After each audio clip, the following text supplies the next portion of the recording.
ही ओल्या नारळ आणि खोबऱ्याची चटणी तुम्ही इडली, डोसे, आप्पे, पराठे यांच्यासोबत खाऊ शकता। इथे आपण डाळे घेतलेले आहेत, अर्धी वाटी खोबरे आणि 1 वाटी कोथिंबीर घेतलेली आहे। मिक्सरच्या भांड्यामध्ये आपल्याला पातळ कट केलेले खोबरे, डाळे, हिरवी मिरची, लसूण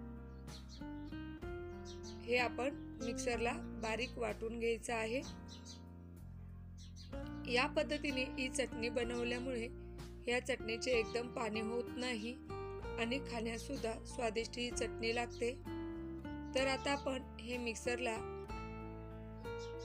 बिना पाणी टाकता वाटून घेतलेला आहे। आता आपण यामध्ये अर्धा कप पाणी ओतायचं आहे आणि एकदम पातळ अशी याची पेस्ट बनवून घ्यायची आहे।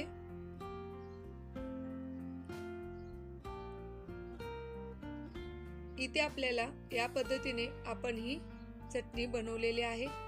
इथे आपण डाळे वापरलेले आहेत, तुम्हाला हवे असल्यास तुम्ही इथे शेंगदाणे सुद्धा वापरू शकता।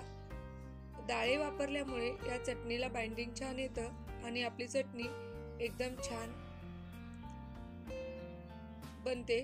आता आपण इथे फोडणी देणार आहोत। 1 पळी तेल हे आपण फोडणी पात्रामध्ये टाकलेले आहे। यामध्ये आपल्याला मोहरी टाकायची आहे 1 चमचा। आता आपण ही मोहरी चांगली तडतडली की यामध्ये टाकूया कढीपत्त्याची 20 ते 25 पाने।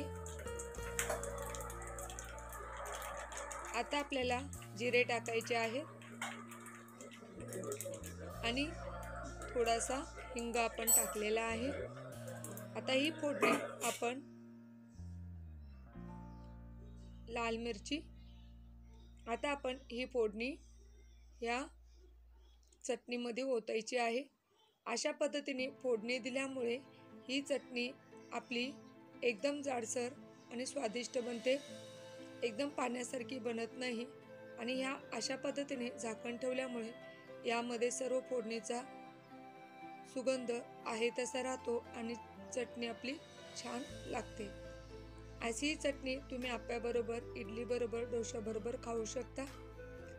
तर आता हे या पद्धतीने आपली चटणी बनलेली आहे। तुम्हाला हा व्हिडिओ कसा वाटला तो कमेंट करून सांगा। व्हिडिओ आवडला तर चॅनलला सबस्क्राईब करा आणि रेसिपी शेअर करा। धन्यवाद।